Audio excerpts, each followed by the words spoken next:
Биз чоң окуялар менен майда адамдардын эпохасында жашап атабыз деп мындан бир кылым башта Бириккен Королевствонун премьер-министри, белгилүү саясатчы Уинстон Черчилль мырза айткан экен. Менимче бул сөз актуалдыгын жогото элек. Саламатсыздарбы? Бүгүнкү көрсөтүүбүздүн коногу белгилүү коомдук ишмер, саясатчы, парламенттин экс спикери болуп жүргөн Адахан Мадумаров мырза болмокчу. Саламатсызбы? Саламатсыздар. Жогоруда айтылган Черчилль мырзанын сөзүн кандай карайсыз? Заман өткөн сайын майдаланып барат. Бул биздин ислам дининде акыр замандын белгилери деген бир белгиси катарында инсан майдаланат. Адамзат майдаланат. Муну 1,5 жыл башта Геншер келбедиби Москвага? Геншер бул Европадагы соңку саясатчылардын патриархы деп эсептелген да. Бул кезинде Германия Федеративдик Республикасынын тышкы иштер министри болду, жетекчиси болду мамлекеттин. Ошол киши 80ден өтүп 90га таяп калган мезгилдеринде Москвага келип Кремльде Путин менен жолугушуу учурунда Геншер айтты да, Черчилль менен Де Голль кеткенден кийин Европада чоң бир европалык деңгээлдеги саясатчы калган жок деп. Ага Путин эмне деди? Жылмайып туруп, сиз чоң ата патриарх катарында айтсаңыз жарашат, бирок мен алар менен иштешишим керек деп. Бул эмнеден белги берет? Бул улуу залкар инсандар улам-улам кетип олтуруп, майда азаматтар келет. Черчилльдин айтканында эч кандай калет жок. Мына биз деле ааламдашуу саясаты жүрүп атат. Ар бир мамлекет ааламдашуу ыргагында өзүнүн ордун тапканга аракет кылып атат. Жантал баштап атат. Мына соңку эле жолугушууларды караңыз, Пекиндеги болгон жолугушууларды. Кичине болобу, чоң болобу мамлекеттер мына жибек жолун курчоосун, поезд деп атпайбы? Жибек жолунун ошол жолго биз кирип калсак экен деген жантал баштап атат. Эмнеге? Себеп ошол жибек жолунун кайрадан калыбына келтирилгенде ошол жибек жолу өтүп калган мамлекеттерде тездетип экономикалык өсүү пайда болот. Бул чоң маселе. Жападан жалгыз кыргыздын ал жерде кабары жок да. Абдан зээнин кейит, ыйлай турган маселе. Эртең бүрсүгүн ошол жерден чоң кербен өтөт. 21 кылымдын 22 кылымдын кербени өтөт.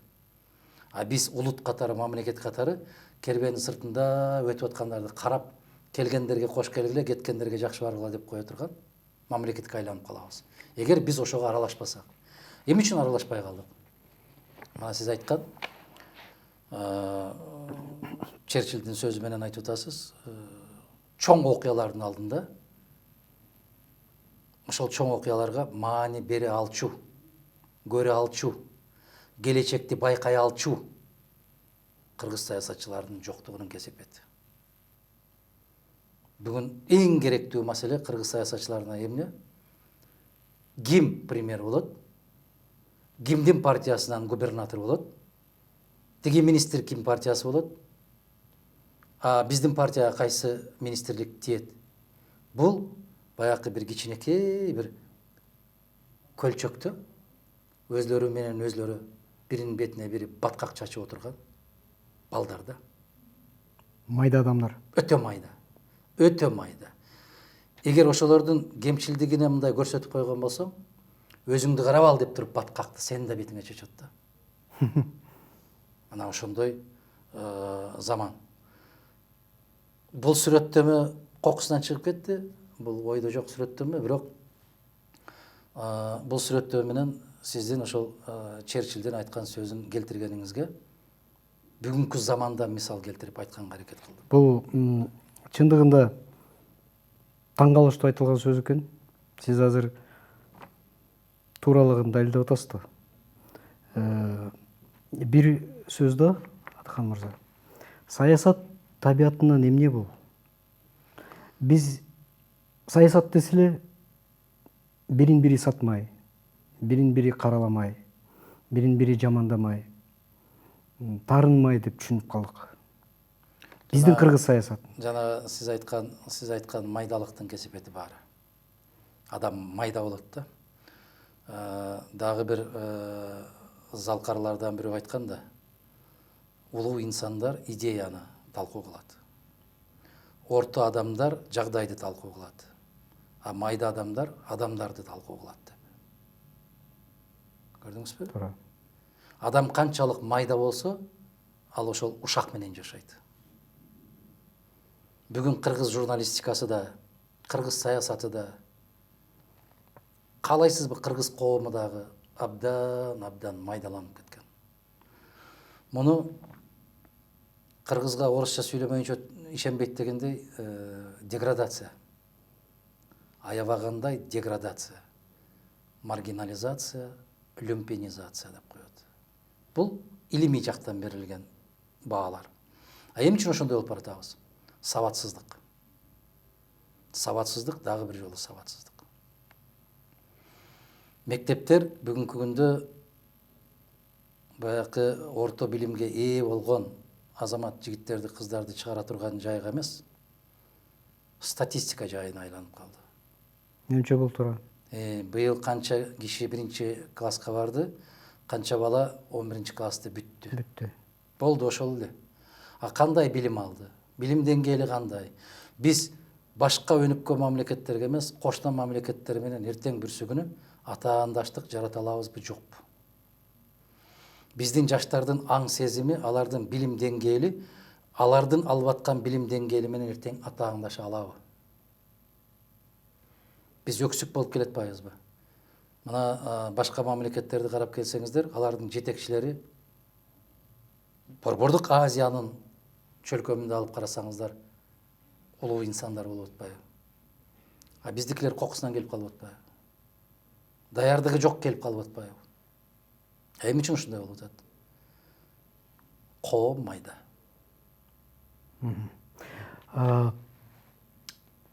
Сиз кандай ойлойсуз? Интеллигенция жөнүндө сөз кошуп кеттиңиз. Интеллигенция жөнүндө мен сизге чейин да бир биздин көрүнүктүү инсандарыбыздын бирөө менен сүйлөшкөнүмдө режиссер Болот Шамшиев агабыз менен сүйлөшкөндө ал киши мынтип айтты эле. Менимче 60-жылдар болуш керек дейт. Биз соңку эле ресторанына топтогонубузда ошол бир ресторандын бир чоң залына араң топтодук. Ошондо өзүм карап отуруп, бир Калашников автомат болсо, бир терсе Кыргызстандын интеллигенциясы жоголот экен дегендей ойду айтты да. Эми бул ал кишинин менимче туура эле ой болуш керек.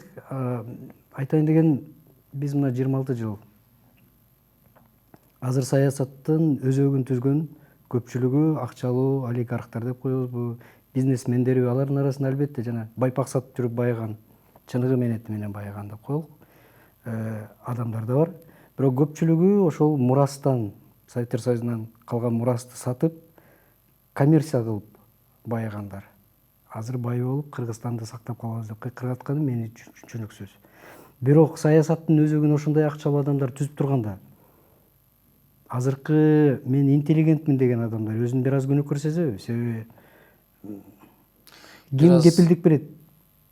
Өмүр бою турган, кечирип коесуз, оюмду бүтүрүп коеюн. Уктаса оюнда, түшүндө, турса оюнда жүргөн, кай жерден арзан алып кымбат сатам деген адам бүгүн президенттик эмес, деги эле саясатка келип туруп, мамлекетти да коммерцияга айлантканга, саясатты коммерцияга айлантпайт деп ким кепилдик берет? Кепилдик эмес, Кыргызстанда саясат ошондой болуп калды. Саясат соода болуп калды да. Саясат соода. Тилекке каршы мындан 6 жыл башта Кыргызстан ушундай жолго барат деп Мадумаров айтса, баары тепкилеп жатып калбадыбы? Эми 6 жыл өткөндөн кийин Мадумаров туура айткан экен деп кайра айтышып атпайбы? Бул соодагер. Азыр бүгүнкү күндөгү жогорку кеңеш бул биржа. Ачык эле биржа. Ал жерде соода жүрөт. Мына социалдык жактан коргоо министрлиги бошоду. конкурс жарыялаган киши болушуп атат. Ал соода. Кайсы партияга беребиз? Кайсы фракцияга беребиз? Ал фракция бизге эмне кылып берет? Ал биздин кайсы тарабыбызды колдоп берет? Бул кызылдай соода. Болгондо да жүзү жоктук соода. Бул арсыз соода. Бул принциби жок соода. Бул жеке керт башынын кызыкчылыгы үчүн болгон соода. Эгерде ошол социалдык коргоо жагы боюнча министрди, же ички иштер министрин, же каржы министри мыкты, мына өзүң окшоп сырттан окуп келген керемет дүйнөлүк деңгээлде ой жүгүртө турган азамат болгон болсо дагы ал жерге барбайт жумушка. Аны албайт. Себеп сен керектүү партиянын мүчөсү эмессиң. Бүгүнкү саясатчыларга, жогорку кеңеште өкмөттө отургандарга Кыргызстандын кереги жок. Өзлөрүнүн партиясы керек. А партиясында ким? Партиясында 7-8 киши. А эми үчүн жана өзүңүз айтып отурган капчыктуу, чөнтөктүү, дөң, бардык тарабынан төп келишкен, каражаттары бар, бир гана нерсеси жетишпейт, билими жетишпейт. Карап көрүңүз. Билим барбы? Жок. Илим барбы? Жок. Калганын баары бар. Кайгыбыз ушунда. Бүгүн илимдүү адамдарды, сиз айтып аткан интеллигент кишилерди, бул коомдун артта калган бир катмары катарында мамиле жасашат. Эгерде сенин минип тээп жүргөн машинаң болбосо, жакшы бир баягы тойканаларда балаңа той өткөрө албасаң, сен киши эмессиң. Сен бизге аралашпа. Сен профессорсуңбу, академиксиңби, эл акынысыңбы, эл жазуучусуңбу? Жок, сенин ордуң тетиги жакта. Муну карасаң, бизге аралашып алганын деп, баягы майда, караңгы, башы бош, бирок чөнтөгү толо азаматтар сырттан күлүп турган заман. Бул кайгылуу заман. Бул өтө оор заман. Бул түшүнгөн кишиге келечегин өз колу менен кыркып аткан коом. Биздин келечек жок болот мындай жол менен барган болсо. Муну да жалгыз Мадумаров айтып аткан жери жок. Мен тарыхчы катарында айтам, тарыхта эчен коомдор бир формациядан экинчи формацияга өтүп атканда же муун алмашкан, же коомдун философиясы алмашкан. Бүгүнкү күндө бизде эмне алмашты? Бизде философия алмашты. Эң коркунучтуу жагдай. Улутту улут кылып турган, мамлекетти мамлекет кылып турган бул туруктуу философия. А бүгүн бизде философия алмашты. Эмне болуп алмашты? Мыкты адам ким? Бай. Кызың ким менен сүйлөшкөндү каалайсың? Бай. Жигитиң, өзүңдүн балаң кандай үйдөн келин алганды каалайсың? Бай. Адамгерчилик касиетине маани бербей калды. Атасы ким? Энеси ким? Кандай кишилер болгон? Айылдагылар жөнүндө кандай пикири бар? Жок. Кызыктырбайт. Жолугушалы бир ресторанга келет, машинасын карайт, атаң көрө дурус, жакшы, жарайт. Болду, ошол жетиштүү. Критерий ошол. Анан акырын билген киши менен барып, машина менен сырттан короосун карап, үйүн карап көрүп кетет. Ошол жетиштүү. А кишинин ички жан дүйнөсүн, анын жүрөгүн, анын ой толгоосун, анын дүйнө таануу сезимин, анын деңгээлин, анын бир сөз менен айтканда адамгерчилигин изилдебейт да. Байкайсызбы? Макулсузбу ушуга? Ошондуктан биздин коом дагы бүгүнкү күндө ошондой. Сыртынан карасаң жылтырайт. Журналисттерди карап отурган болсоң, айланайын, биз дүйнөдө биринчи орунда баратабыз, баары таң калып, тамшанып, ыйлап, бизге жете албай, артыбыздан кууп келатышат деп сайрагандарын көрөсүң. Бизде момунда эркиндик бар, тигинде эркиндик бар деп сени менен жөн эле талашат.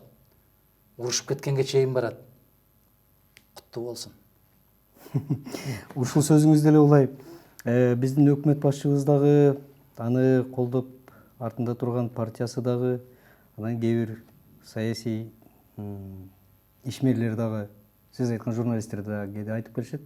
Акыркы 6 жылда биздин экономикабыз экономикалык көрсөткүчүбүз 2,5%-тен 6%-ке чейин өсүш болуп, биз абдан дүркүрөп өсүп баратабыз. Алар кандай көз айнек жардам менен көрүп атышат бул. Тилекке каршы мен ушул 97 жылдарында анда 32-33 жаштагы депутат элем. Мен Аскар Акаевичке бир жолу кайрылдым. Аскар Акаевич, ушул көз айнегиңизди чечип, башка көз менен карап көрүңүзчү. Сиз өзүңүздүн кичинекей дүйнөңүздү куруп алып, микромир деп айткам, ошол дүйнөңүздөн чыкпай эле баары ушундай болуп атса керек деп жаңылышып отурасыз. Аалам башка. Барып караңыз. Эртең балдарга кандай тамак жасап берем деген үй бүлөт болуп кетти. Ал кездерде ошондой болгон. Ал кездерде нан да жетпей калган учур болгон. Анда да ишенген эмес. Анда да мени жектешкен. Анда да ошол КТР аркылуу эле уламдан улам эртеден кечке чейин согуп отурушкан. Бүгүн айтайын. Бүгүн эмне үчүн өзүн өзү өлтүргөн жаштар көбөйүп кетти? Эмне үчүн мектепке барбаган жаш балдар, кыздар көбөйүп кетти? Анын эсебин ким алып атат? Үйүңдө да кечинде короого чөжөлөрдү жыйнаганда санайсың го. Мышык алып кеткен жокпу, түлкү алып кеткен жокпу деп. Бизде элди санаган киши калбай калды да. Айыл өкмөтү билеби айылында канча киши бар экенин? Жок.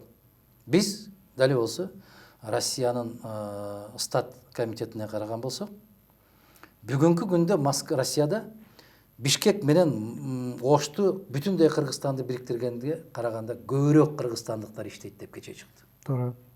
Бул туура сөз. Демек анда бизде мамлекетте ким калды? Ким бар мамлекетте бүгүн? Алардын ордун ким басып атат? Мына караңыз, азыр Чүй проспекти менен басып көрүңүзчү. Турсбеков көчөсү менен басып көрүңүзчү. Кимдерди гана көрбөй атабыз? Кыргыздан башканын баарын көрөсүз. Ашканаларга барып көрүңүз. Кимдерди көрүп атабыз? Эртең эмне болот бул мамлекет? Кайда барат бул мамлекет? Ким менен калат бул мамлекет? Баленин баары ушунда турат. Эмне үчүн жылдан жылга мына 11-жылдан бери болуп көрбөгөндөй дүркүрөп өсүп атабыз дейт. Эмне үчүн анда 11-жылдан бери дүркүрөп Кыргызстанды таштап кеткен кыргыздардын саны өсүп атат? 800 000 кишиге жетип калды бул расмий. Бул расмий. Расмий эмес. Бул тек гана Россия тараптын берген маалыматы. Каттоодон өткөн кыргыздар. Каттоодон өткөн. Расмий эмес. Жөн эле 3 айга, 4 айга, 5 айга барып иштеп келип аткандар, же болбосо каттоого турбай коюп, агасынын, эжесинин, инисинин үйүндө барып иштеп жүргөндөр канча? Туура. Биз ушул ачуу чындыкты айткан киши бүгүн жаман көрүнүп калбадыбы? Эртең келечегибиз кандай болот деген суроону берип койсоң, ишиң болбосун деп атпайбы? Туура. Туура. Менимче ушул сиз айткан өзүнүн микро дүйнөсүнөн чыга албай аткан адамдардын көз карашы болуш керек. Себеби Эми сол киши, Руслан кечирип коесуз, сол киши кантип айтуусу мүмкүн? Бүтүндөй Европа бизге тамшанып атат деп кантип айтат? бул эми анекдот болуп калды. Эми анекдот болгон менен кайгыбыз болуп атпайбы? Бул улуттун кайгысы болуп атпайбы? Албетте. Улуттун кайгысы. Анан ошол кошуна мамлекеттер бизден үлгү алып, бизден сабак алып, бизге жете албай атат деген сөздөр бул уят маселе да бул. Бул такыр жоопкерсиздик маселеси да бул. Ошондуктан баякы сөзүңүздүн башында айткан майдачыл саясат мына ушундай болуп калды, майдаланып кетти. Залкар инсандар бүгүнкү күндө жок. Карап көрүңүз, бүтүндөй улутка жалпы улуттук деңгээлдеги аксакал деген кишини таппай калдык. Туура. Кокту колоттун аксакалы бар. Ар бир партиянын аксакалы бар. Бул улуттун кайгысы. Бул улуттун келечегине чапкан каттуу балта. Мен ошон үчүн айткам, мынау 10-жылкы кабыл алган конституцияңар кыргыз мамлекетин туңгуюкка алып барат деп. Кечээ референдум менен кабыл алган конституциясы кыргыз мамлекетин бир отодо жокко чыгарат. Ошондо тепкилешти Мадумаровду 10-жыл, 11-жылы. 6 жыл өткөндөн кийин көрсө ар бир кадамына бомба коюлган экен деш, өзлөрү чыркырап чыгышты. Силерге бул мамлекет оюнчукпу? Бүгүн мындай ойноп турайын, эртең жакпай калса ыргытып жиберип башкасын алып ойнойм деген. Силерде жоопкерчилик барбы деп кайрылгым келет. СДПКсыбы, башкасыбы, коалициясыбы, кимиси болсо ошонусуна кыйкыргым келет. Оюнчукпу силерге мамлекет?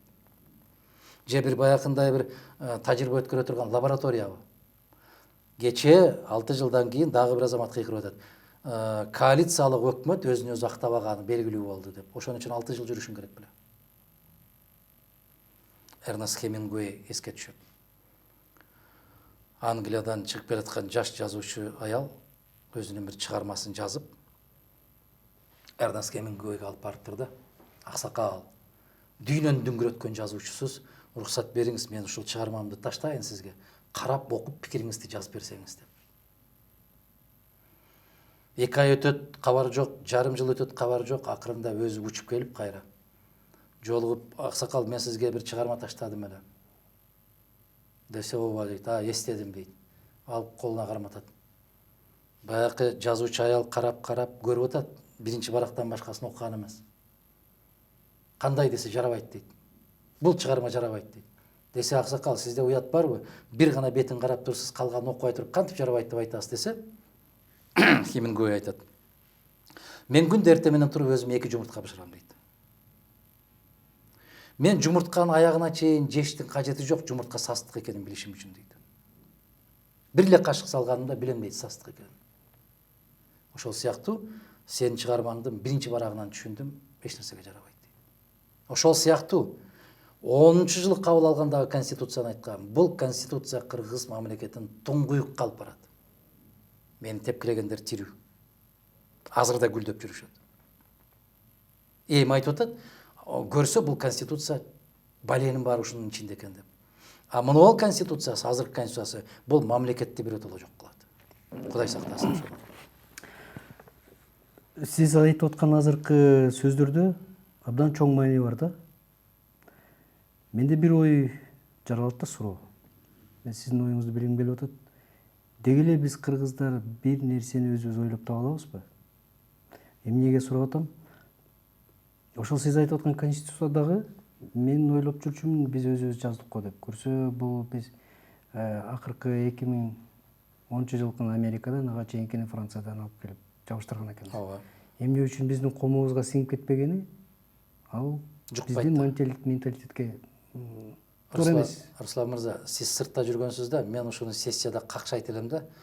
Бөтөн бирөөнүн кийимин алып келип кыргызга кийгизип койгон менен кыргыздын мурду көзү өзгөрбөйт. Кыргыздын жан дүйнөсү өзгөрбөйт. Аны кабыл албайт, аны сиңбейт ал. Ал жукпайт. Келгиле өзүбүздүн каада салт, өзүбүздүн макал лакап, кылымдарды карыткан керемет залкар сөздөр бар. Ошолорго таянып туруп, конституция кыргыздын жыты чыгып турсун деп айтсам, мени улутчул деп ушул кезге чейин тепкилеп жүрүп атпайбы? Эмне кылайын эми? Кайгың ушул экен да. Кайгың ушул. Токтогул да кезинде какшап жүрүп ушундай болуп өтүп кеткен, Айткылачы, кыргыздын кайсы залкары какшабай өттү? Разаков какшабай кеттиби? Же Жусуп Абдрахманов какшабай кеттиби? Касым Тыныстанов какшабай кеттиби? Кайсы кыргыздын залкары какшабай жыргап жашап өттү, айткылачы. Тарыхты карап көргүлөчү. Мына конституция деп атасыңар. Конституция бул аябагандай кереги тийип калган учурда мамлекетти жок кылууга жасалган аракеттерде күчтүү курал. А күндөлүк жашообузда конституциянын бир тиешеси жок. Ошон үчүн конституциянын жоготур деле биз билбей эле жашай бердик го. Жок экенин билбей эле жашадык го. Өкмөттөй, жогорку эл элдей, баягы эле сепкен буудайы чыгып атты. Туура? Бактар гүлдөп атты, алма гүлдөп атты, конституциянын чатагы жок экен го. Көрсө кеп конституция демес экен, жоготуп жүргөн конституциясы менен жашадык го мамлекет. Анан кече өзгөртөбүз дегенде, алып келчи көрөйлү, эми кайсы жерин өзгөртөбүз десе, көрсө жок. Конституция жок экен. Жок экен го конституция. А эмне менен жашап жүрүштүр? Бул күлкүлүү дагы. Бул кайгылуу дагы. Бул трагикомедия. Турат. Бул трагикомедия. Турат. Бир ой келет да дагы, Адакан мырза. Негизи биз коомду кээде ойлойбуз, бузган жана нравалык көз карашы төмөн, жеңил ойлуу аялдарды биз сойку деп коебуз да. Аларды кээде коомду бузуп атат деп күч органдары же болбосо коом өзү тартипке чакырганга аракет кылат. Ал эми саясий сойкуларды кимдер чакырыш керек? Жакшы сөз, жакшы суроо. Эл чакырыш керек. Эл чакырыш керек. Эл ошолорго так ишеним артпай коюу керек. эл алар менен аралашпай кою керек. Илгери айылда ушундай болчу. Киши ууру болсо, аны жакшылык жамандыкка, тиги Куран окуган, бата кылган жерге да чакырбай койчу. Элден чыгып калды деген сөз. Бөлүп койчу. Элден чыгып калды деген түшүнүк болчу. Ууру болсо, жалган сүйлөсө, жакшы эмес эл менен мамиле кылса, арак ичсе, койчу ошону деп койчу. Азыр айылдагы эң кадыр барктуулар ошол уурулар болуп атпайбы? Ошол ууру болуп атпайбы эң кадыр барктуусу? Эмнеге? Себеп тыйыны бар. Коом оодарылып калды да. Мен айтып аткан ушул кайгынын өзү ушунда туруп атпайбы? Биздин көмөчүбүз көөдө мындай болуп оодарылып, тескери болуп калды. Ошону оңдоп келгиле кайрадан ата баба кандай колдонуп келген болсо, ошондой колдонолу десең, сен артта калган бир инсан катары көрүп атпайбы? Биз кайрылышыбыз керек. Биз кайталы. Баягы 11-жылы мен президентке чыкканда артка кайталы деп айтсам, баары чалкасынан кетпеди. Элдин баары алга жылып атса, бул эмне артка кайтабыз дейт. Артка кайтабыз дегенде мен ошол касиеттерибизге дедим. Биз ал касиеттерибизди өзүбүз менен кошо алып жүрмөйүн, улут катары жок болобуз. Биз мамлекет катары жок болуп кетебиз.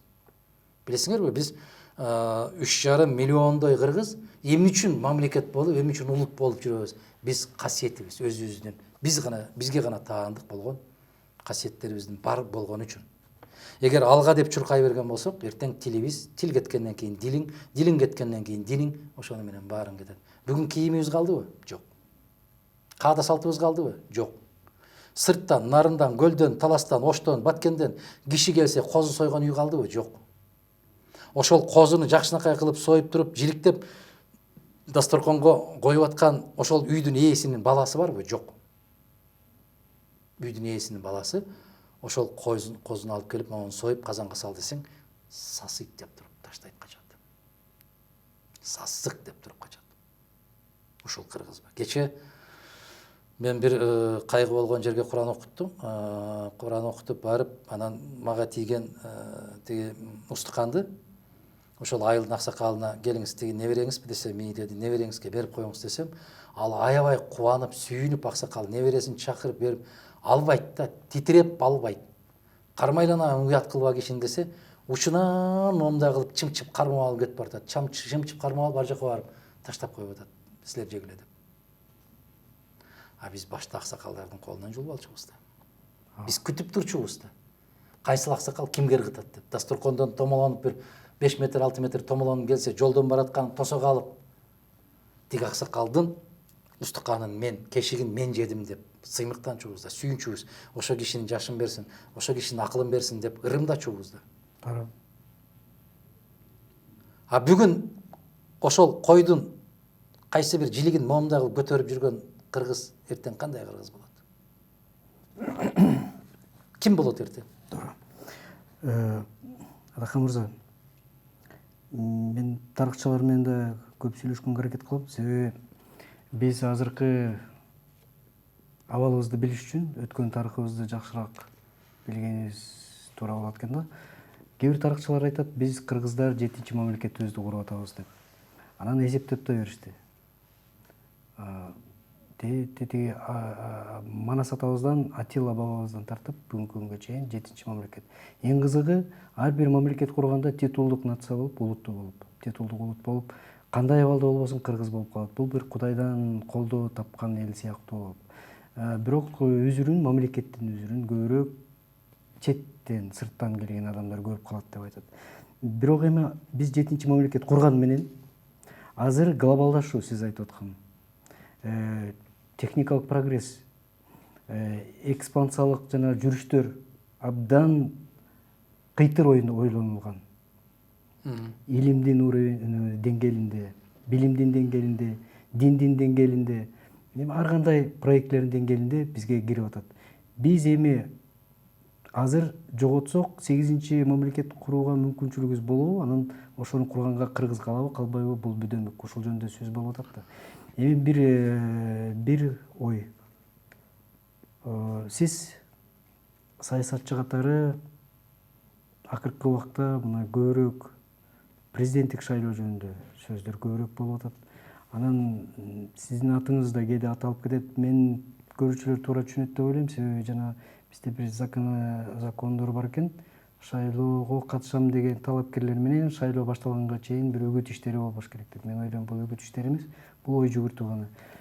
Эгерде сиз башкарган партия болобу же болбосо сизди колдогон адамдар сизди президент бол деп калса, сиз эмнеден баштайын деп турасыз, эгер болуп калсаңыз? Бул суроону көп берет. Мага да кызык болуп турат. Мен биринчи кезекте айтам, биринчи кезекте тартип. Тартип болгон жерде баары болот. Тартип болбогон жерде эч нерсе болбойт. Тартип болгон жерде иман болот. Иман болгон жерде калп сүйлөбөйт. Иман болгон жерде уурулук жок болот. Иман болгон жерде дөөдө бейкүнөө бирөөлөрдү жазалабайт. Иман болгон жерде кошунасына кара санатайлык жасабайт. Иман болгон жерде базарда калп бир нерселерди алдап сатылбайт. Иман болгон жерде бейбечара жаткан болсо, жардамга муктаж болсо, ошого жардам бербей өтүп басып кетпейт.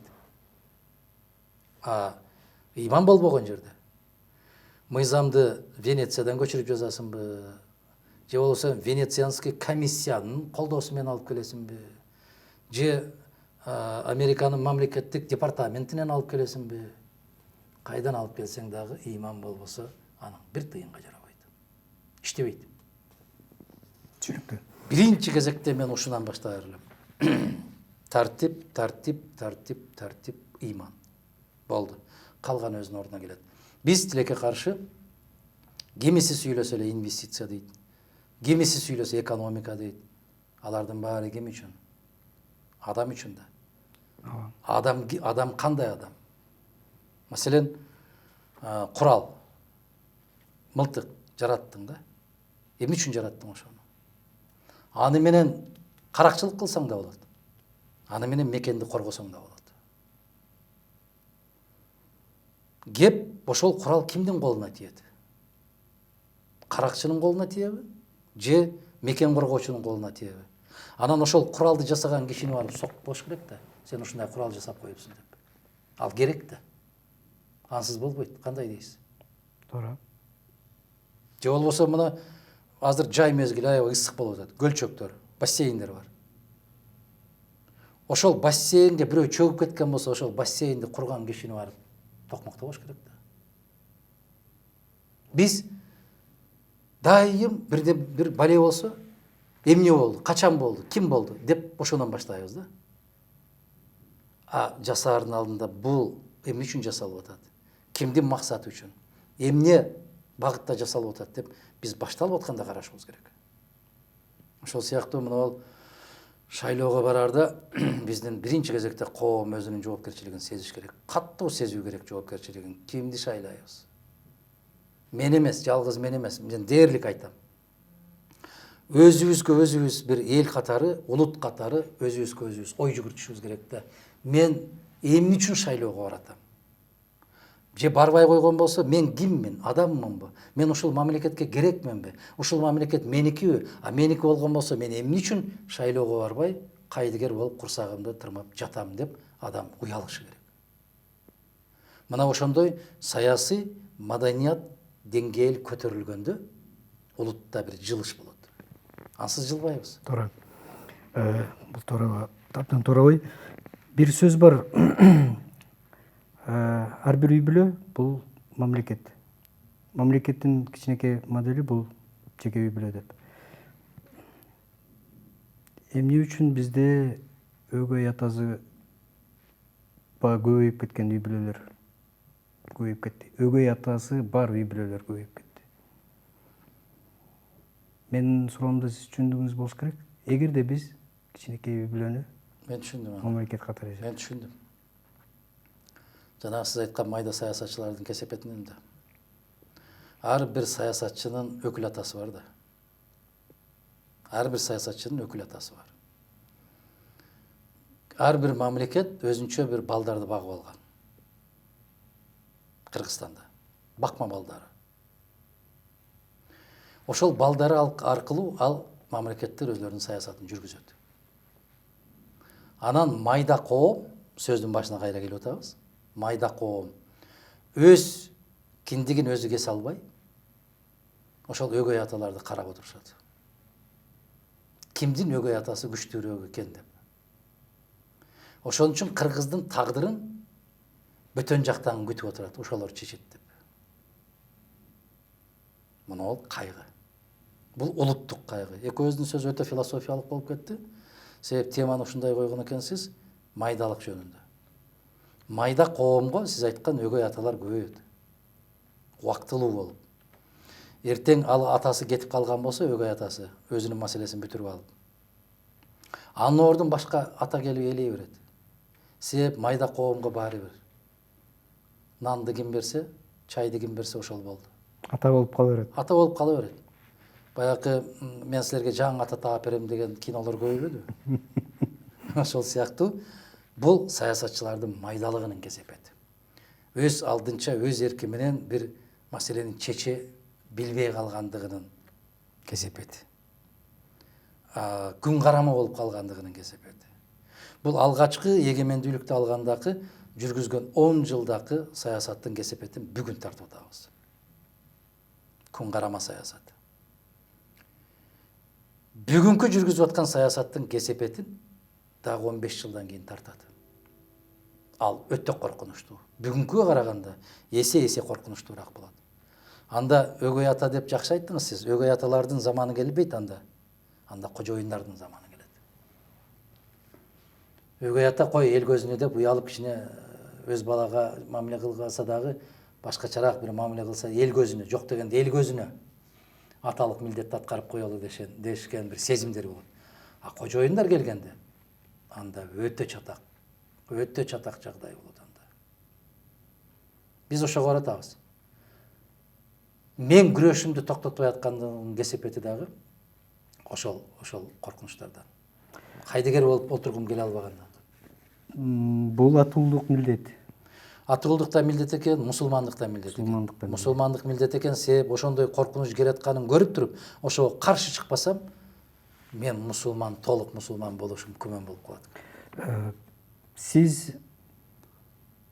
дегиле баарыбызга жарык берген күн деле кара тактары менен күн да.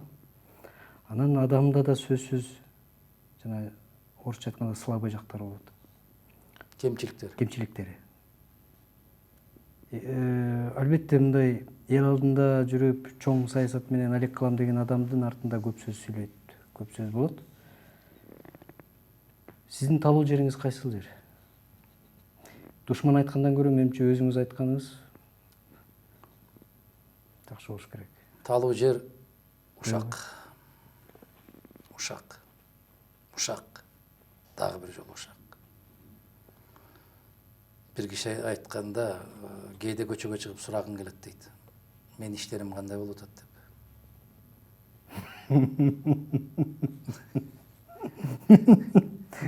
Түшүндүңүзбү? Ошон үчүн кээде өзүңдүн ден соолугуң жөнүндө, өзүңдүн иштериң жөнүндө, өзүңдүн ой толгоуң жөнүндө көчөгө чыгып сурасаң жакшыраак айтып берет да. Мен эмне деп ойлоп атам депчи. Менин иштерим кандай жүрүп атат? Айрыкча бизде Кыргызстанда. Ой, анда тилекке каршы ушу баягы абдан жоопкерсиздик заманда бул. Жоопкерсиздик заман. Эч ким эч нерсеге жооп бербейт. Эмне көп кез. Инооздук. Абдан бейбаштык туу чокусуна жеткен да. Абдан бейбаштык туу чокусуна жеткен. Кече бир телеканалда журналист менен сүйлөшүп атсам айтып атпайбы? Мен бир мамлекетте айтат, мен барсам мени чакырып алып сурайт дейт. Сурабай эмне кылыш керек? Сен баарын кыргыз дейсиңби сен? Оң жактан кирсе, сол жактан кирсе деле кире бер айланайын, билгениңди жасай бер дегендей. Алар мамлекет. Алар сырттан келгениңди көрүп турган болсо чакырат. Кел көрсөтчү. Кайсы мамлекеттин атуулусуң? Эмне максатта келдиң? Канча күн болосуң бул жерде? Айланайын, үйүңө тууганың келсе дагы айтасың го, кандай маселе менен келдиң? Чай ичип курсагын тойгозгондон кийин айтасың да, кандай маселе менен келдиң? Момдай. Канча күн болосуң? Жана Абдылда Иманкулов айткандай, кечээ келдим, эртең кетем дегенге чейин жеткиресиң го. Анан сен бөтөн мамлекетке барсаң, кантип сени сурабасың? Эмнеге келдиң деп сурайт да.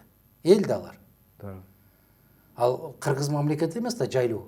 Каалаганың келип жайлап жатай бер дегендей. Ошол сыяктуу өзүң гана билбейсиң, өзүң жөнүндө билбейсиң, калганын баарын билишет алар.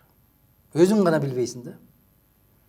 Бул баягы жоопкерсиздиги өтө гүлдөп кеткен жаман, начар коом. Экинчи жагынан кемчилик барбы дегенде, кемчилигим жок деп айтыштын өзү чоң кемчилик. Кемчилигим жок деп айтыштын өзү чоң күнөө. Пайгамбарлардан башка адамзаттын баарынын күнөөсү бар. Толтура күнөөлөрү бар. Ошон үчүн жаратканга жалынганыбызда билип билбей кылган күнөөлөрүмдү кечир деп жалындабыз. Мага белгисиз, өзүңө белгилүү болгон күнөөлөрүмдү кечир деп жалдырайбыз.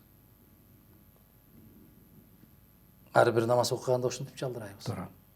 Ошондуктан мага белгисиз, бирок жаратканга белгилүү болгон күнөөлөр, кемчиликтер, терс жактарым, терс мүнөздөрүм толтура болуш керек. Ага эми баасын эл берет. Экинчи жагынан бул баа убагында берилбейт. Кеткенден кийин берилет. Айрыкча бизде, Кыргызда. Кыргызда дайым кеткенден кийин берилет. Эки учурда жакшы сөз айтат да. Той берип дасторкондун үстүндө тост берсең айтат. Анан сени кепинге ороп коюп, акыретке узатып атканда ошондо айтат, коркпой. Мына караңыз, Россия биздин баарыбыздын башыбызды айландырып, Сталинди жамандап, Советтер Союзун жамандап, Союздун саясатын жамандап, тепкилеп эле жатып 20 жыл өттү. Бүгүн ойгонуп карап, аябай сонун бир көрсөтүү кетип баратат ОРТдан, Москвадан. Забытые вожди революции деген. Унутулган революция жетекчилери деген. Дзержинский жөнүндө, Фрунзе жөнүндө, Абакумов жөнүндө, Берия жөнүндө, Булганин жөнүндө, Жданов жөнүндө. Суктанып атпайбы, кандай керемет инсандар болгон деп. А эмне үчүн 20 жыл тепкиледик? Эмне үчүн тепкиледик анда аларды? Эмне үчүн Сталин десе титиреп калышты? Азыр айтышып атпайбы, мына Сталин эң улуу инсан болгон экен деп. Мамлекетчил, мамлекетти курган залкар инсан болгон экен деп бүгүн айтышып атат.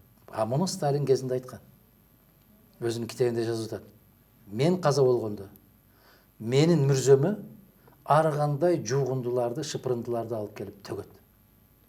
Бирок тарыхтын улуу шамалы баарын учуруп ордоруна коет деп.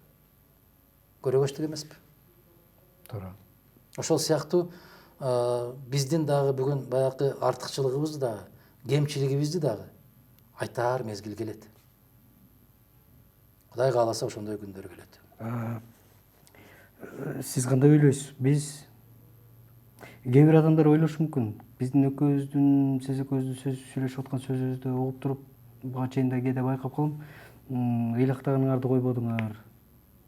Эмнеге жакшы жагын көрбөйсүңөр депчи. Абдан жакшы жагын көргөнгө аракет кылам мен. Кичине жылт этсе секирип сүйүнгүм келет. Бирок карап турсаң, медицина болобу, маданият болобу, адабият болобу, спорт, саясат өзүнөн өзү, бизнес, экономика, бардык жактан жанагы мусордун бетине, акыр-чикирдин бетине таза пейзаждын сүрөтүн тартып коюп, анан ушул биздин жер дегендей камера менен шамал болсо түшүп калып, анан акыр-чикирдин баары көрүнгөндө биз ошондойдон качан арылабыз? Кандайдан? Орусча айтканда понттон качан арылабыз? Базарга барсаңыз, кээ бир баягы акыреттен коркпогон, элдин каргышынан коркпогон соодагерлер болот. Базарга барсаңыз, өрүк, бир чака өрүк, бир кабатына керемет эзилбеген жакшынакайларды үйүп жийип коет да. Реклама. Ошондой кылып коет. Анан башына көрөсүң да анан. Элдин баары эле бузуку деп ойлобойсуң да. Келиңиз, эже моунан же байке моуну тартып бериңиз дейсиң. Оодарат, көтөрүп кеттиң. Үйгө барсаң эле жарымынан Көгала. чирип калган. Ушундайлар да. Ошол сыяктуу эми баягы атка минерлерге каалагысы келет да, ошол бетинде эле турган 4 өрүктү айткыла дейт да, 5-6 өрүктү айткыла, астына түшпөгүлө деп атпайбы? кантип түшпөйсүң? Сен кантип түшпөйсүң? Көрүп туруп ошонун астында болбойт экен, муну жегени болбойт деп эскертип коюшуң керек го, сен адамдык парзың го. Мына жана 10-жылы, 11-жылы мен айткан сөздөрүмдүн баарын аябай жамандашып, тепкилешип жүрүп, мамлекеттин жетекчиси 25 жылдык чоң тойду айтпадыбы өзү? 6 жыл күтүштүн кажети бар беле? 6 жылдык мамлекеттин өмүрүн садакага чабыштын кажети бар беле? 6 жылдык адамдын өмүрүн садакага чабыштын кажети бар беле? Бул 6 жылдын ичинде эчен өмүрлөр кыйылып кетти. Эчен үмүттөр талкаланды. Эчен үй бүлөлөр бузулду. Эчен балдар жетим калды. Керек беле 6 жыл күтүштү? Кеп ушунда. Айткандар айта берсин, Руслан. Эмне деп ойлосо ошондой деп ойлосун. Эми бизди жаман көрүп калат экен деп биз ошондой баягы агынды, таштанды агып аткан арыкка секирип ошолор менен кошо агышыбыздын кажети жок. Ар бир адамдын өзүнүн багыты бар, тандап алган жолу бар. Аларга жага ошондой баткак, кете берсин агып. Биз таза сууну каалап атабыз. Албетте аларга жакпайт биздин талабыбыз. Ушунда деле жашай берсеңер болбойбу деп атат. Болбойт. Болбойт, себеби биз бир келебиз өмүргө. Бир келген өмүрдө адам деген касиетибиз менен жашап өткөнүбүз артык. Көпчүлүгүбүз Кудайга ишенебиз дегенибиз менен чын-чынына келгенде күнүмдүк турмушта биз акчага көбүрөөк сыйынып калган коомдо жашап атабыз да. Анан ушундай убакта жанагы азыр көп сөз болуп атпайбы, олигархтар келип башкарып атат, дегендей болуп атат, мындай болуп атат, шайлоодо ошолор жеңет дегендей сөздөр болуп атат. Ошондой адамдардын мүмкүнчүлүгү чоң болуп атат да, себеби акча үчүн, кара курсак үчүн ар бир адам көп нерсени жасаганга даяр да. Анан ошондой коомдун арасында сизди көп айтышат, сөзүнөн башка эч нерсеси жок деп. Тилинен чаң чыгат, бирок эч нерсеси жок деп. Сиз эмнеге ишенесиз?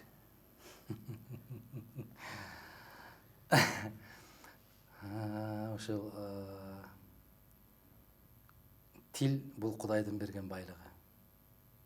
Тил бул Кудайдын берген байлыгы. Муну эч кандай акчага сатып ала албайсың. Бул жараткандан берген бир керемет нерсе. Бардык нерсе тил менен башталат. Оюңда болсо тилиңе чыгат. Оюңда болбосо тилиңе эч нерсе чыкпайт. Биринчиден, экинчиден, биздин элибиз аябай кылымга арткан, залкар, көрөңгөсү терең эл деп айтабыз го. Биздин элибиздин эң туу туткан макалдарынын бири кайсы?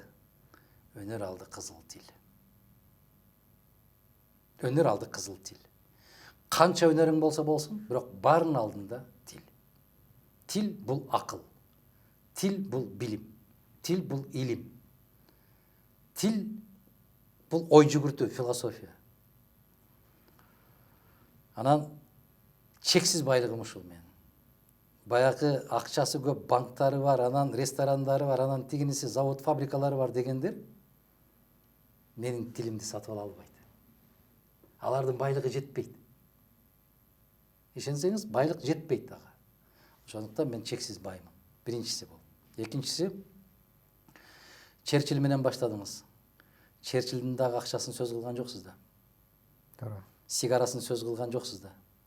Шляпасын сөз кылган жоксуз да. Же таягын сөз кылган жоксуз да. Черчиллдин эмнесин сөз кылдыңыз? Тилин.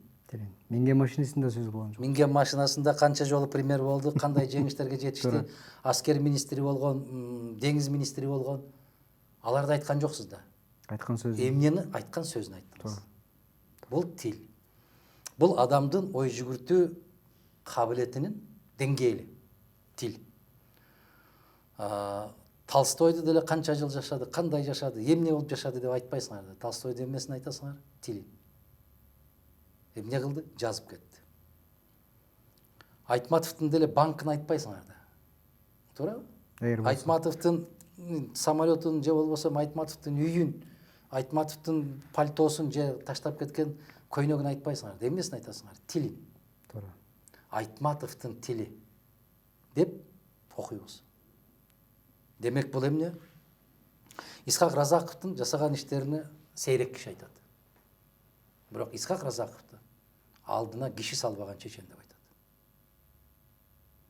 Токтогулдун эмнеси калды? Тили калды. Тоголок Молдонун эмнеси калды? Тили калды. Жусуп Баласагындын эмнеси калды? Тили калды. Үйү калдыбы? Же минип жүргөн аты калдыбы? Эмнеси калды? Тили. Бул байлык. Чексиз байлык. Ошон үчүн бүгүн ресторандары бар, машиналары бар, банктары бар дагы кетет. Эч нерсе кылса калбайт. Мүмкүн керек болгон учурда тарыхчылар изилдеп Мадумаровдун тилин таап чыгат. А бул байлык болот. Экинчи маселе, коркунучтуу маселе, мына Дудук эки сөздүн башын бириктире албаган, өзүнүн пикирин билдире албаган. Кече Атамбаев абдан копол бир сөз айтып койду. Бир киши жөнүндө, ал өзүнүн жасаган ишинди айтып бере албайт деп. Мактана албайт дегендей. Мактана албайт эмес, жасаган ишинди айтып бере албайт дейт. Айтып бере албаган болсо, анда кимге тапшырабыз биз? Нелеген залкар мамлекеттердин жетекчилери менен жолугушуулар болот? Ал жолугушууларда эмне, футбол ойнойсуңбу? Же карта ойнойсуңбу? Же акчаң жөнүндө сүйлөшөсүңбү? Тил. Тил менен сүйлөшөсүң. Тил менен түшүндүрөсүң. Тил менен мамлекетиңди тааныштырасың. Бардык нерсе тил. Орустардын чоң чыгармасы бар, слово о полку Игоревой деген. Ошол башталат. Вначале было слово деп. Бардык нерсенин башаты сөз деп. Сөздү берметтей кылып тизип сүйлөштүн өзү бул чоң байлык. Асылгандар асыла берсин. Эгер Мадумаровдун тилинен чаң чыгып атса, ошол чаң бирөөнүн көзүнө барып кирип атабы? Же бирөөнүн бетине барып шыбалып калып атабы? Эмне болуп атат? Чүчкүртүп аткандыр да. Эмне зыяны тийип атат? Эмне зыяны? Аллергиясы бар экен чаңга. Ошондуктан бул менин сыймыгым. Бул керемет. Мына кыргыз тили, кыргыз ушул тарыхын сүрөттөп, жазма тарыхы жок, Оозеки тарыхы бар. Кыргызда. Оозеки тарыхын кийин жазмага түшүрдү. Эгерде ошол кызыл тил болбосо, манасың кайдан келмек? Залкар эпостор кайдан жаралмак? Баарын ошону аздектеп, жоготпой сактап келгендиги үчүн кайрылып келди ошол баалуулуктар. Туура. Ошондуктан сыймыктанышыбыз керек. Туура. Сөзүңүздө калет жок, себеби кагазга жазылган нерсени өрттөп салса болот да, бирок айтылбай калган тил менен айтылган сөз жок болбойт деп. Анын үстүнө биз кыргыз эли абдан сөздү кастарлаган элбиз. Баракелде, сөздүн баркын билген, баасын билген, бир ишарат менен гана көп нерсени түшүндүргөн да. Эң кейиштүүсү ошол сөздүн баркы жок болуп баратканы. Бүгүнкү күндө жана сиз айтып аткан саясий сойкулар кайдан пайда болуп атат? Ошо сөздүн баркын билбегенден болуп атат. Туура. Илгери биздин ата бабаларыбыз айткан, жигиттин сөзү өлгөнчө өзү өлгөн артык деп. Биринчи жигиттин сөзү өлөт, андан кийин өзү өлөт деп. Карап көргүлө, баалуулуктарды карап салыштырып көргүлө. Баягы байлыгы жоголгон эр жигит өлөт деп айткан эмес. Аты өлсө өлөт деп айткан эмес. Үйү күйүп кетсе өлөт деп айткан эмес. Сөзү өлсө өзү өлөт деген. Туура. Караңыз. Эми алар башкачасынан айтат. Эми көрсөк окуй, бул сөз деген керемет байлык турбайбы? Биз билбей эле ал кишини бай деп айтып жүргөн турбайбызбы? Эми башка жагынан алат алар. Эми дээринде жок болсо, ашып барса бирөөнүн айткан сөзүн кайталайттыр, эми болуп турган сөз. Эми бирөөнүн сөзүн атын кайталап жүргөн кишилер маскара болуп атканын деле көрүп атабыз. Андай да болуп кетти окшойт. Бирөөнүн айткан сөзүн өзүнүн атынан айтты кылып, бирөөнүн оюн, бирөөнүн пикирин. Мен жанагы төрага болуп турганда министрлерди эмне үчүн кууп чыгат элем трибунадан? Кирип эле, уважаемые депутаты, дорогие коллеги деп баштаганда айтат элем да, айланайын. Улуу Манастын тилин эстеп кой дагы, өзүңдүн мамлекеттик тилиңде баштачы десем, мага кайрылып туруп айтат эле. Кечирип коесуз, доклад орусча даярдалып калыптыр деп. Анан мен суроо берем. Даярдалып калыптыр. Ким даярдады? Ким даярдады? Жардамчың даярдадыбы? Анда жардамчыңды чыгаралы дагы ошол айтсын. Сен бирөөнүн пикирин окуп берип атпайсыңбы? Өзүңдүн жан дүйнөңдө, көкүрөгүңдө эмне бар, ошону айтчы. Сен кандай көрүп атасың бул маселени, кантип чечесиң? Сен бирөөнүн оюн окуба. Петр биринчи айткан да, император болгондо. Бүгүндөн баштап кагаз окуганга тыюу салам. Ар бир кишинин келеси болугу көрүнсүн деп. Колунан кагазды алып койсо эле келеси болуп калып атпайбы? Туура. Ошол сыяктуу кагазы жок. Пикириңди айт. Жүрөктөн чыккан. Анан жанакы талапкер болом деген депутаты болобу, президенти болобу, мен ишенимдүү кишим деп 4-5 кишини ээрчитип алат. Анан ошолор сайрап сүйлөп берет. Өзүңчү. Өзүң эмне дейсиң? Же ошол 4 киши иштейби? Сенин пикириң барбы бир нерсе, оюң барбы? Оюңда бирдеме болсо тилиңе чыгат. Эч нерсе жок болсо эмне чыгат тилиңе, айтчы. Туура. Сөздүн азабында тартып атабыз го дейм. Туура эмес айтылган сөз мамлекет. Сөздүн азабын тарткан рахат. Сөздүн азабын тарткан. Жок, мындай эл башкалары туура сөз сүйлөсө, элге туура да. Азабын тарткан рахат. Эгерде ошол сөз экендигин билсе, жанакы сөз менен келжирек кепти аралаштырбаш керек. Адам келжиреп бир нерсени сүйлөп койсо, анын азабын өзү да тартат, бүтүндөй мамлекет да тартат. Туура. Келжиреп сүйлөп койсо, анын азабын бүтүндөй айылы тартат. Тууган уругу тартат. Керекпи Кыргызда илгертен ушундай болуп келген, кепке сынган, кепке жыгылган эр азамат, жигит бүтүндөй уруусун, бүтүндөй улутун Келечегин жыгыткан. урпагында. Мен ошол жерде кепке кемтик деген сөз бар. Туура. Кепке кемтик болуп калдык деген сөз бул жаңылып сүйлөп алгандык. Же сөздүн нугун билбей сүйлөп алгандык. Туура. Ошондуктан бул кеп деген бул өтө чоң маселе, бул оор маселе, бул саясатыңдан дагы оор маселе. Саясатты ал жака бул жака буйтап кетсең болот. Бирок кептен буйтаганыңда бүттүң. Сен киши катары жоксуң. Ошон үчүн жана сиз айткан өтө маанилүү сөз болуп атат. Мен сизди мактагым келбейт. Койгон темаңызды айтып атам. Саясий сойкулар деп атпайсызбы, кайдан чыгат деп. Ошол кепке кемтик болбойн деген коркунуч сезими жоктор, ошондой саясий сойкулга барат. Бүгүн бул бутакта олтуруп сайрай берет, эртең башка бутакка барып сайрап коет, 3 күндөн кийин башка бир бутакка конуп алып сайрай берет. Аларга айырмасы жок. Биз да көрүп атабыз да. Мына Акаев, Бакиев, Отунбаев, Атамбаев 4 башка киши. 4-өнүн философиясы башка. Баалуулуктары башка. Бирок 4-өнө тең бирдей жаккан азаматтар жүрөт да бүгүнчү. Карап Таң калыштуу. Таң калыштуу, 4-өн кайнасаң каны кошулбайт. Бирок 4-өнө тең жагып. 4-өнө тең жагып. 4-өнө тең иштеген адамдар. Өтө баалуу инсан болуп, керектүү инсан болуп. Мен өткөндөгү бир интервьюмда айттым эле. Баягы орусча айттым эле, кене.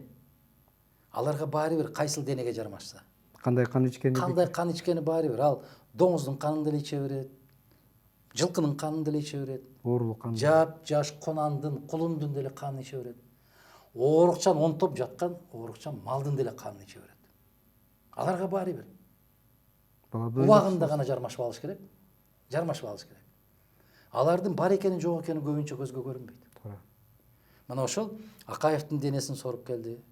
Кийин Бакиевдин денесин сорушту. Кийин Отунбаеванын денесине жармашты. Азыр Атамбаевдин денесинде. Бирок акырын кээде башын көтөрүп карап коет. Бул кетүүчү.